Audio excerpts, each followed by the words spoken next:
Bem, rapidamente nós queremos agradecer mais uma vez ao patrocínio da Gol Linhas Aéreas e a empresa Lex Magister, que nesse instante vai sortear, através da sua representante, a senhora Andréia, 2 kits.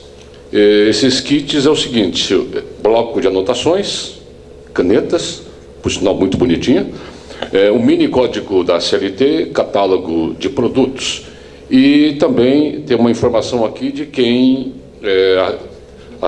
preencher esse cupom vai receber uma senha para ter acesso à revista. E na assinatura dessa revista tem um desconto também, diz que muito interessante. Bom, vamos ao sorteio então, através da representante da Lex Magister, a senhora Andréia. Vejamos o contemplado ou a contemplada. Me parece a senhora Régia Maria Lanuri. Está presente? A senhora, por favor. Dr. Nelson Manrich. Ela já vai receber uma senha? Vai ter direito a uma senha. Vamos rapidamente ao segundo sorteio.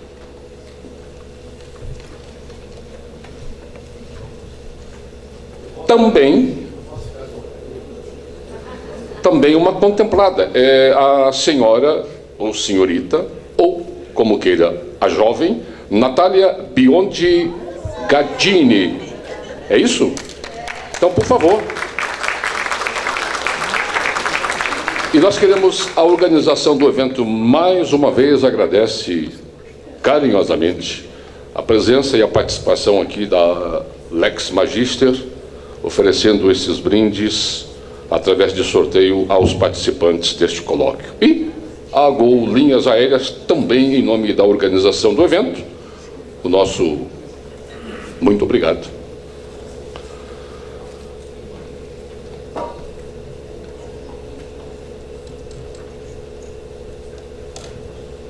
Dr. Nelson Manrich entrega o segundo kit da Lex Magister.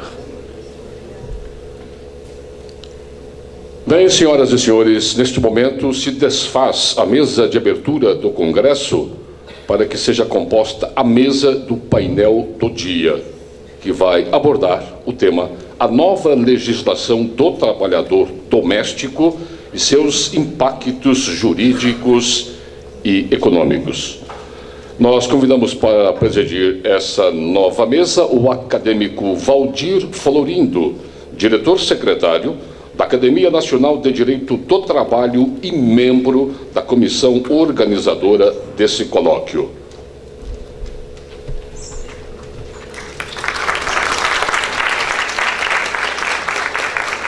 Também compõe a presente mesa o acadêmico Carlos Frederico Zimmermann Neto, superintendente das Relações do Trabalho e Emprego em São Paulo, do Ministério do Trabalho e Emprego. Convidamos também para compor a presente mesa o acadêmico Hélio Zilberstein, professor associado da Faculdade de Economia e Administração da Universidade de São Paulo.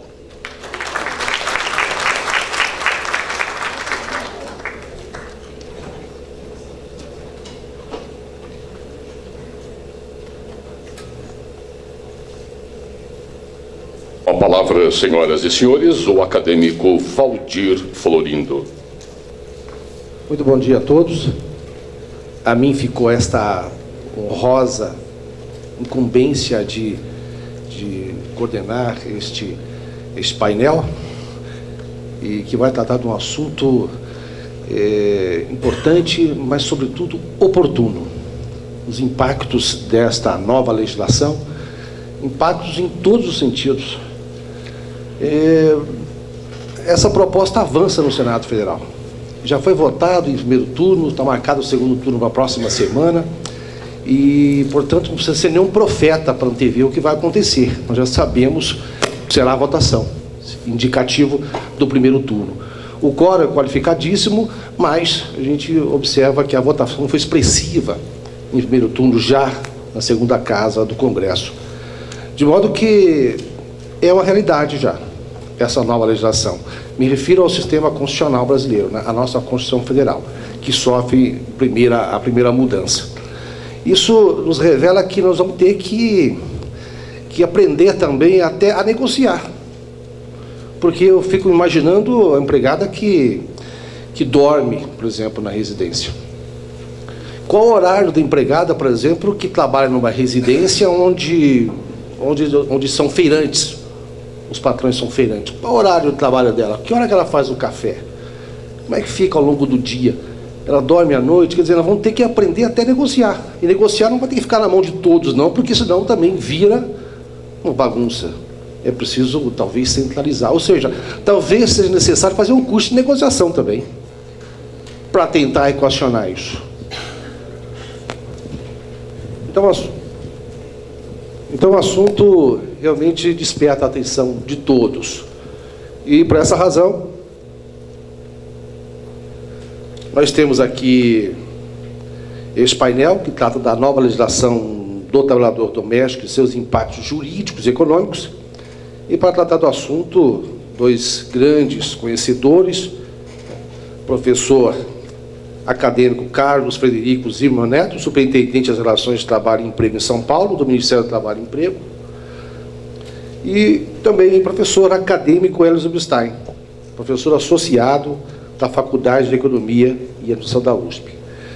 E eu passo imediatamente a palavra ao acadêmico Carlos Frederico Zimmermann Neto para tratar do assunto. Desembargador Valdir Florindo, professor Hélio Zubstein, professor Nelson Manrich, dileto amigo, presidente da academia, responsável ao lado do Dr. Valdir Florindo pela organização desse evento. Eu quero saudar a todos e quero agradecer pelo convite que foi feito a nós da Superintendência Regional do Trabalho para tratarmos, como já foi dito aqui, desse importante tema que atinge a todos nós. Quero saudar também aos nossos colegas professores, Adrian Goldin e Jorge Vinha, pela presença aqui e que dá o tom internacional desse colóquio. Aliás, uma atividade, um evento que já se torna tradicional da Academia Nacional de Direito do Trabalho. Cumprimento também a todos os senhores e aos meus colegas de superintendência que eu vejo aqui que vieram participar deste importante evento. Como já foi dito aqui, me parece que desnecessário eu realçar a importância do tema, seja pelo aspecto jurídico, seja pelo aspecto econômico, que nós vamos tratar aqui. Todos já percebem o que representa esta alteração na legislação aplicável ao doméstico. Embora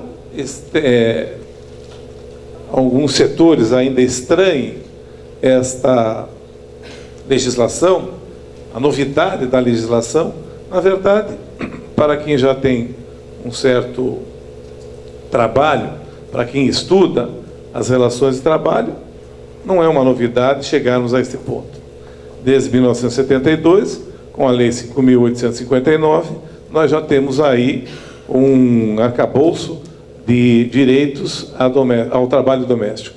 Depois disso, vem a Constituição Federal e, posteriormente, também algumas leis esparsas que trouxeram direitos ao trabalho doméstico. Especialmente a lei que trata da faculdade de incluir o empregado doméstico no sistema do FGTS e, por conseguinte, dando-lhe direito também ao seguro-desemprego. Eu tinha separado uma parte aqui relativa aos números que representam o trabalho doméstico no Brasil, mas eu vou me valer da apresentação do ilustre professor Goldin, que apresentou uns dados muito semelhantes à realidade brasileira. Não me parece que haja tanta discrepância entre entre os números apresentados na Argentina e o que nós temos aqui no Brasil. Também concordo com o número apresentado, que no Brasil, no mundo, melhor dizendo, nós temos mais ou menos mais de 50 milhões de trabalhadores domésticos. Na verdade, ao estudarmos, ao pesquisarmos, encontramos uma variedade, uma discrepância enorme. Alguns sustentam que, na verdade, nós temos mais de 100 milhões de trabalhadores empregados ou trabalhadores domésticos. E justifica-se esta imprecisão na pesquisa na medida em que o trabalho doméstico é um trabalho invisível, um trabalho não perceptível para a sociedade. Eu poderia até, mal comparando, dizer que para o corpo social, o trabalho doméstico está como o estômago, as articulações, o pulmão, o fígado para o corpo humano. É invisível. E nós só percebemos que existe quando ele dói. E no momento parece que esse conjunto de direitos está provocando um certo mal-estar no corpo, no organismo social, na medida em que aquele órgão que não aparece, que não vemos, que só sentimos quando tem dor, como o joelho, por exemplo, que só se sabe que tem joelho quando ele dói, né? Só sabemos que temos empregada doméstica quando vem uma legislação e lhe dá os direitos. Direitos básicos, direitos cuja inexistência não se justificava. Professor Valdir Floriano, professor Manrich já se referiram.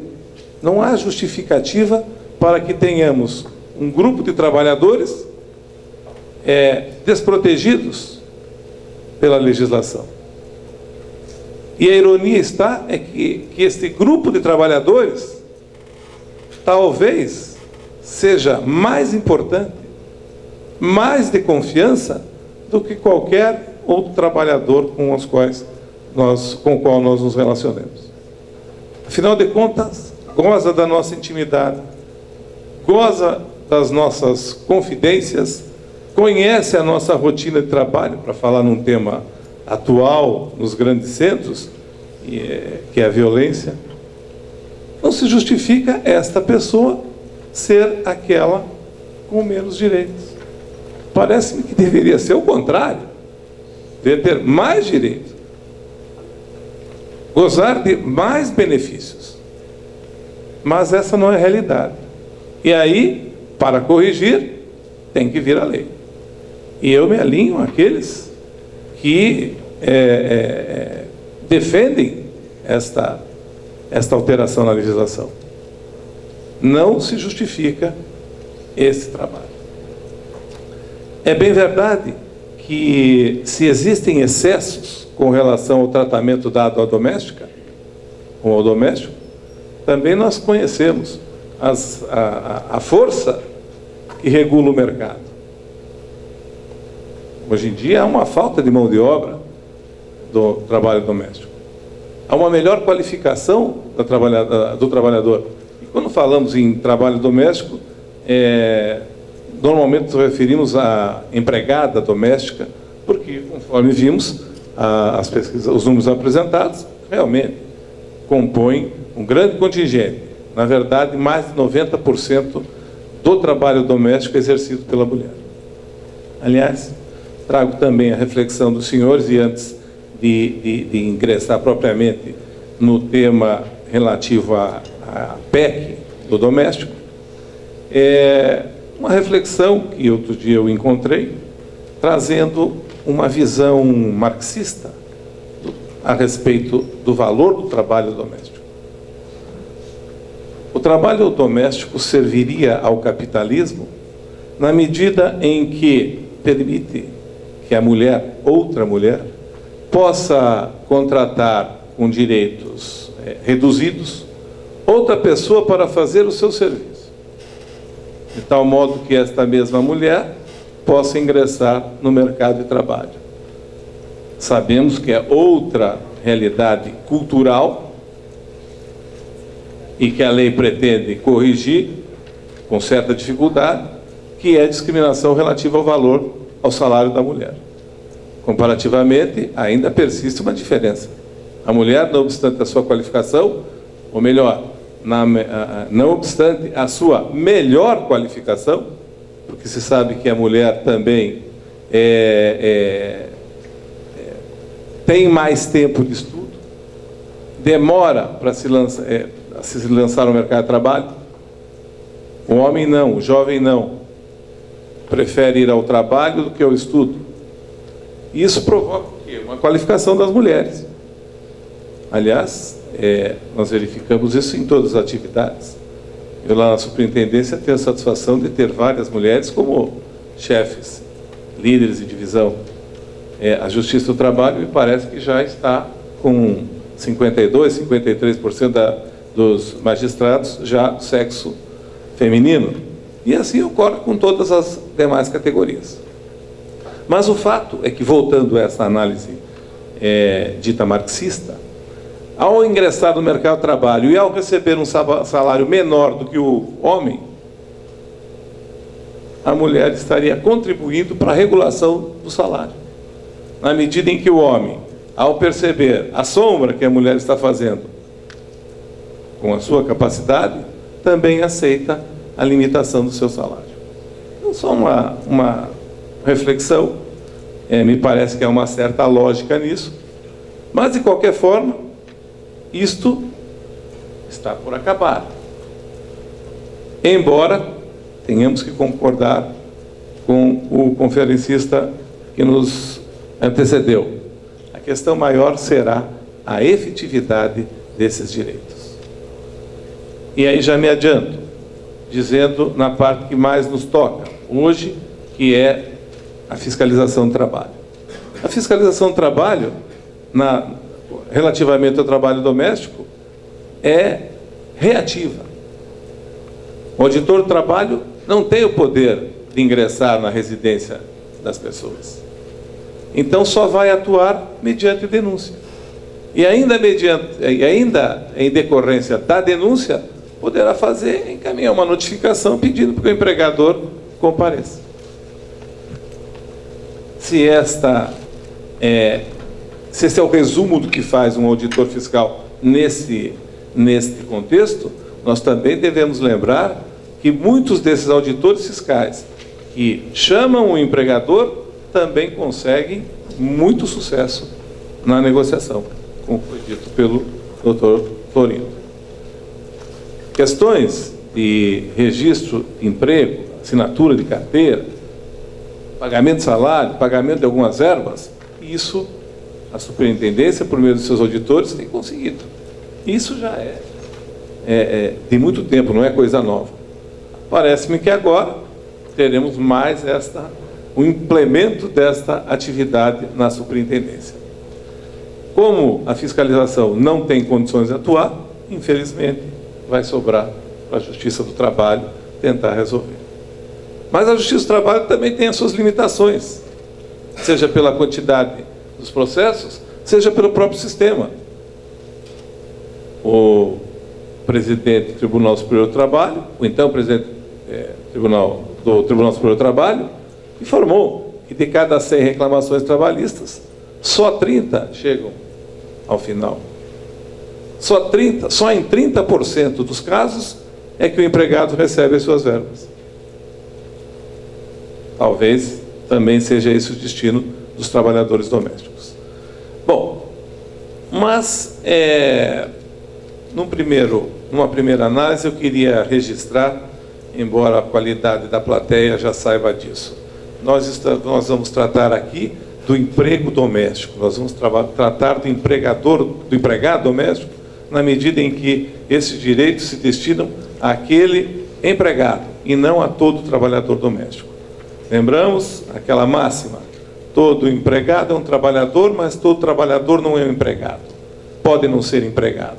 E aí nós incluímos quem? Os avulsos, os autônomos, os eventuais, que popularmente se chama no ambiente doméstico de diarista, o trabalho voluntário e tantos outros. Aqui tratamos do empregado. O empregado, aquele que presta serviços como pessoa física, que pessoalmente presta esse serviço com remuneração, com subordinação, com frequência, com habitualidade, e também para a pessoa física ou família, no ambiente residencial, onde não haja atividade lucrativa. Nós vamos tratar, e esse é o objeto da PEC, do empregado doméstico. Aliás, um projeto de emenda constitucional que vem atender aos ditames da Organização Internacional do Trabalho, que, como já foi referido aqui, por meio da Convenção 189 da Recomendação 201, de junho de 2011, tratando do trabalho doméstico, prevê o acréscimo, o aumento ou uma melhor proteção ao trabalho doméstico. Bom, esta PEC, que recebe o número 66 de 2012 no Senado e que originalmente é a 478 de 2010 na Câmara dos Deputados, e que foi votada essa semana com um expressivo quórum, se não me engano, por unanimidade dos presentes, e já marcada a sua segunda votação, e como já referido aqui também, não deve haver nenhuma alteração, prevê uma alteração no parágrafo único do artigo 7º da Constituição Federal. Dos 34 incisos, ou dos 34 direitos dos trabalhadores enumerados neste parágrafo, originalmente, 9 já são extensivos aos domésticos. Primeiro, salário mínimo. Segundo, irredutibilidade de salário. 13º salário, repouso semanal remunerado, férias anuais remuneradas, licença gestante, licença paternidade, aviso prévio e aposentadoria. Estes direitos estavam previstos já na redação original do parágrafo único. Como me referi, a Lei 10.208 facultou o ingresso do doméstico no sistema do FGTS, por conseguinte, dava ali o direito, ou dá o direito, à percepção do seguro-desemprego, na hipótese de dispensa sem justa causa. A referida PEC traz os seguintes direitos, ou melhor, estende os seguintes direitos. Garantia de salário, nunca inferior ao mínimo. Isso, convenhamos, já vem sendo praticado. Proteção do salário na forma da lei. Duração do trabalho normal não superior a 8 horas diárias e 44 horas semanais. Parece-me que este já é uma das questões que nós vamos tratar logo a seguir, em decorrência das questões que suscitam. Outro inciso trata da remuneração do serviço extraordinário, com um adicional de 50%. Outro, redução dos riscos inerentes ao trabalho. Outro, reconhecimento das convenções e acordos coletivos do trabalho. Essa é uma outra questão que nós temos que abordar, na medida em que, como já falei do nosso joelho, como nós falei do estômago, o trabalho doméstico é invisível. E, diante dessa invisibilidade, também nós temos uma grande dificuldade de agregar a categoria. De tal modo que o trabalho dos sindicatos, quando existentes, dessa categoria, será muito grande. Não imagina-se, por exemplo, como fazer um piquete de greve. Começa por onde? Começa pela número 1 da rua e as empregadas vão saindo e vão se reunindo. Parece-me que de difícil execução. Um outro direito, proibição de diferentes salários, de exercício de funções e critério de admissão por motivo de sexo, idade, cor e estado civil. Acho que aqui tem que adequar a realidade do trabalho doméstico, lembrando, inclusive, não ser muito comum a existência de 2 ou mais empregadas na mesma casa. A grande maioria, quando tem uma. Proibição de qualquer discriminação quanto a salário, e proibição do trabalho noturno, perigoso e insalubre a menores de 18, de qualquer trabalho a menores de 16 anos. Também não é novidade, isso aqui já está no Estatuto da Criança e do Adolescente.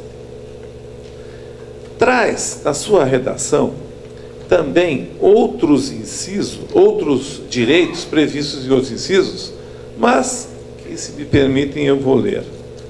Que dependem do atendimento de condições estabelecidas em lei e observada a simplificação do cumprimento de obrigações tributárias.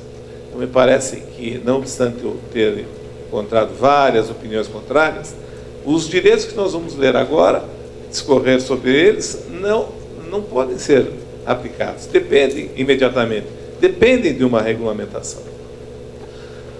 O primeiro trata da proteção contra a despedida arbitrária. Já existe, evidentemente, e este decorre do FGTS, da multa de 40% atualmente. Seguro-desemprego